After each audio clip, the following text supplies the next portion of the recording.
Hello दोस्तों, स्वागत है आप सभी का एनके नर्सिंग स्टडीज में। हम बात कर रहे थे आपका जो सिस्टम होता है, डिफेंस सिस्टम होता है, वो किस तरीके से आपकी बॉडी को प्रिवेंट करता है इन्फेक्शन से। लास्ट क्लास में अपन ने बात करी थी कि जो भी आपका फिजिकल बैरियर है वो किस तरह से प्रिवेंट करता है किसी भी इन्फेक्शन को होने में। उसमें अपन ने बात करा था कि आपकी बॉडी के अंदर में कौन कौन से फिजिकल बैरियर्स है जो कि हेल्प करते हैं। जैसे आपकी स्किन हो गई, आपका म्यूकस मेम्ब्रेन हो गया, आपका डाइजेस्टिव सिस्टम हो गया, आपका यूरिनरी ट्रैक्ट हो गया। उनके बारे में अपन ने लास्ट क्लास में बात करी थी। आज की इस क्लास में अपन बात करेंगे कि जो आपका ब्लड होता है वो कैसे प्रिवेंट करता है, किस तरह से डिफेंस मैकेनिज्म रिड्यूस करता है, कैसे इन्फेक्शन को बचाता है, सॉरी कैसे इन्फेक्शन से बचाता है आपकी बॉडी को। उसके बारे में इस क्लास में बात करेंगे। ठीक है, तो चलिए शुरू करते हैं। सबसे पहले कि आपका जो ब्लड है उसके अंदर ऐसी कौन कौन सी सेल्स पाई जाती है जो कि आपकी बॉडी का डिफेंस सिस्टम बनाने में हेल्प करती है। तो क्या होता है इसके अंदर, the body also defends against infection by increasing the number of certain types of white blood sales. मैंने आपको लास्ट क्लास में बताया था कि जो आपकी व्हाइट ब्लड सेल्स होती है, डब्ल्यूबीसी होती है, वो आपके इम्यून सिस्टम का मेजर पार्ट बनाती है। ठीक है, तो आपकी जो व्हाइट ब्लड सेल्स है, डब्ल्यूबीसी है, वही क्या कर सकती है कि आपका जब बॉडी के अंदर कोई माइक्रो ऑर्गेनिज्म या कोई पैथोजन एंटर करता है तो उसके बाद क्या होता है, डब्ल्यूबीसी के नंबर के अंदर क्या हो जाता है, इंक्रीजमेंट देखने को मिलता है। इससे आप पता लगा सकते हो कि जैसे अगर किसी पेशेंट को कोई इन्फेक्शन हुआ है, पूरा आपने उसका complete blood count CBC report करवाया, ब्लड टेस्ट करवाया, तो उसके अंदर डब्ल्यूबीसी का काउंट बढ़ा हुआ आ रहा है, तो उससे आप पता लगा सकते हो कि इसके बॉडी के अंदर कोई ना कोई टाइप का इन्फेक्शन हुआ है। ठीक है, तो कौन कौन सी सेल्स है जिनका नंबर आपको बढ़ा हुआ देखने को मिलेगा, जैसे न्यूट्रोफिल्स हो गया और मोनोसाइट्स हो गया। अब आपको डब्ल्यूबीसी के टाइप्स का पता होना चाहिए। जनरली जो डब्ल्यूबीसी होती है वो कितने टाइप की होती है, वो दो टाइप की होती है। एक होती है ग्रेन्युलोसाइट्स और एक होती है एग्रेनुलोसाइट्स। तो जो ग्रेन्युलोसाइट्स होती है वो तीन डिफरेंट टाइप्स की होती है। कौन कौन सी? एक तो आपका हो गया न्यूट्रोफिल्स, एक आपका हो गया बेसोफिल्स और एक आपका हो गया इयोसिनोफिल्स। ठीक है, और जो एग्रेनुलोसाइट्स होती है वो कौन कौन सी होती है? एक तो मोनोसाइट्स होती है और एक कौन सी होती है, लिम्फोसाइट्स होती है। और लिम्फोसाइट्स भी दो तरीके की होती है। कौन कौन सी? एक तो टी लिम्फोसाइट और एक बी लिम्फोसाइट्स।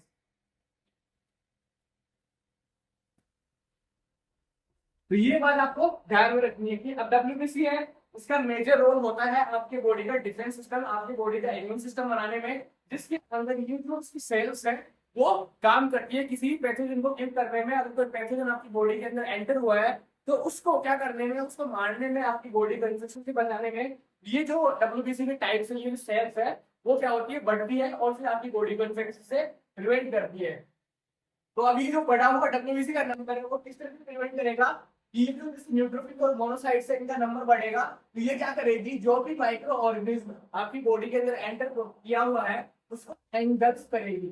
ठीक है, उसको एंगल्फ करके डिस्ट्रॉय कर देगी। एंगल्फ का मतलब ये है कि जैसे ये आपका एक मोनोसाइट हो गया और ये आपका कोई पैथोजन था, तो ये क्या होगी, इसके पास पास रहेगी और यहाँ से ऐसे हो इसको अपनी, ये जो पैथोजन है इसको अपने अंदर ले लेगी और अंदर लेने के बाद में इस पैथोजन को क्या कर देगी, डिस्ट्रॉय कर देगी। ठीक है, तो ये जो मोनोसाइट्स है और डब्ल्यूबीसी है, ये क्या करती है, ये अपना नंबर बढ़ाने के बाद में जो भी माइक्रो ऑर्गेनिज्म आपकी बॉडी के अंदर एंटर किया है इसको एंगल्फ करके उस माइक्रो ऑर्गेनिज्म को डिस्ट्रॉय कर देती है। ठीक है, नेक्स्ट अपन बात करें, the increase can occur with in several hours.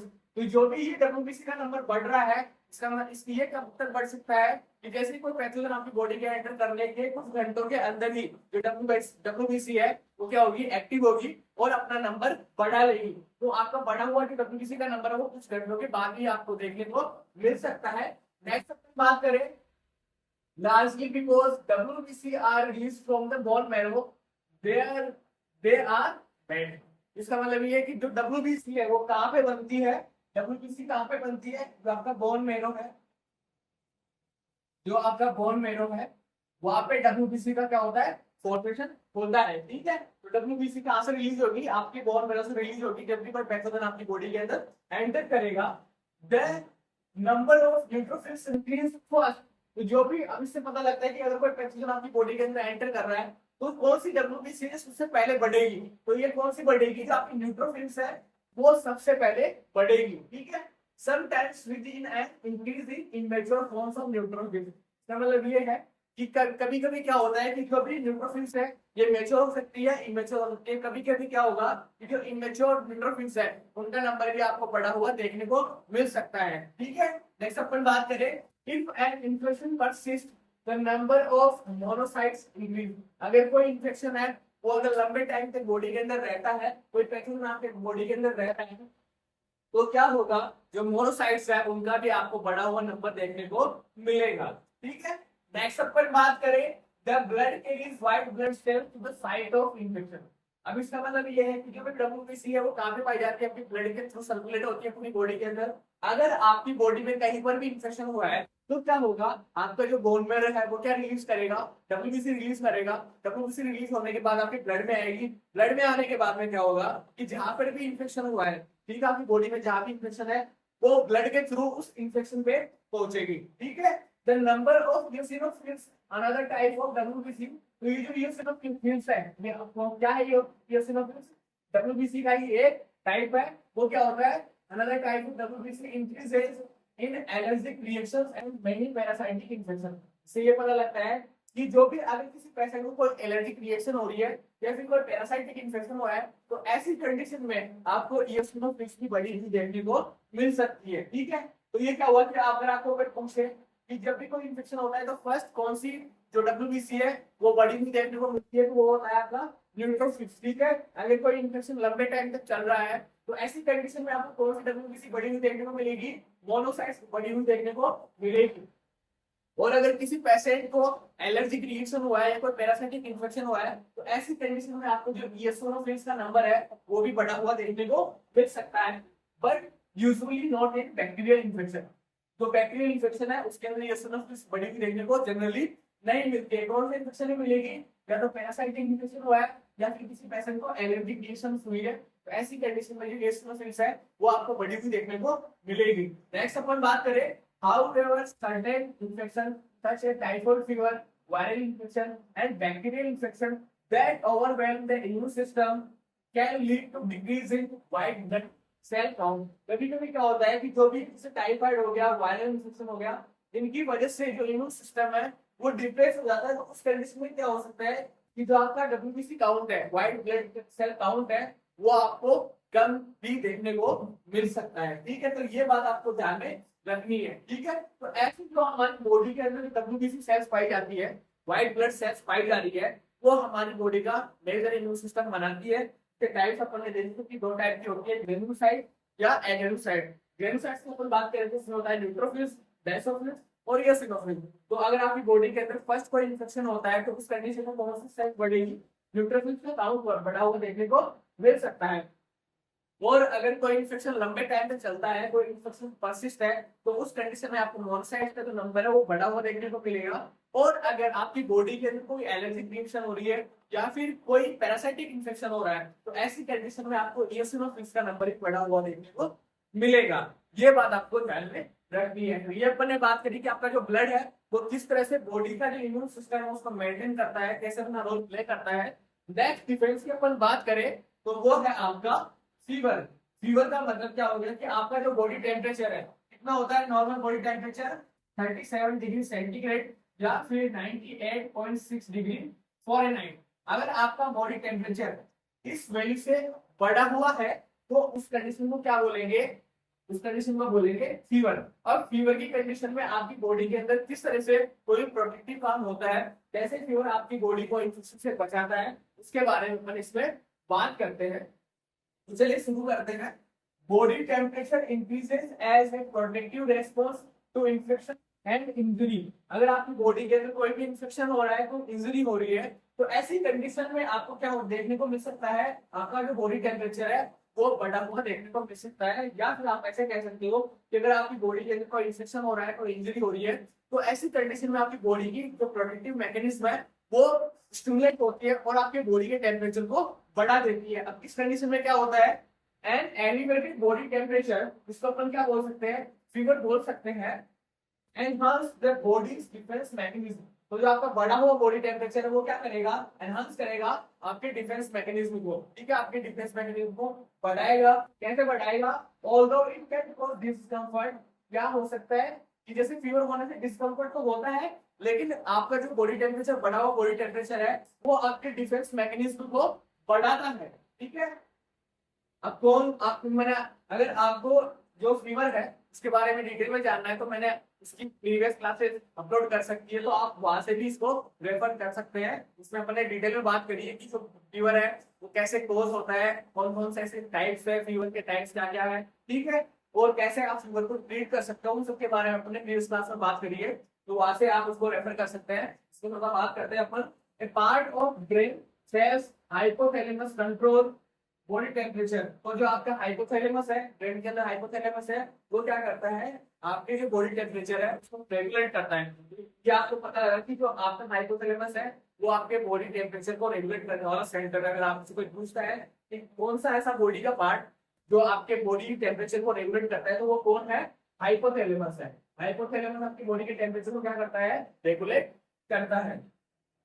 Fever results from an actual resetting of the hypothalamus thermostat। तो फीवर के बारे में बात करें कि इसका अगर जो भी फीवर की फिजियोलॉजी है वो कैसे होती है, तो फीवर क्या होता है, actual resetting of hypothalamus thermostat. तो हाइपोथैलेमस है उसके थर्मोस्टेट की, ठीक है, उसका जो टेम्परेचर था उसको मेंटेन करने के लिए जो भी मैकेनिज्म होती है उसकी वजह से फीवर आपको देखने को मिल सकता है। ये कैसे होता है, the body rises its temperature to a higher level by moving, sending blood from the skin surface to the interior of body। इसका मतलब ये है कि फीवर के अंदर क्या होता है कि जो आपका बॉडी टेम्परेचर है, अगर वो आपका बॉडी टेम्परेचर बढ़ा तो उस कंडीशन में क्या होगा कि जो आपकी स्किन सरफेस है वहां से जो ब्लड है वो कहां पर शिफ्ट कर दिया जाएगा, आपकी जो भी इंटीरियर बॉडी ऑर्गन्स है उस तरफ शिफ्ट कर दिया जाएगा, ठीक है।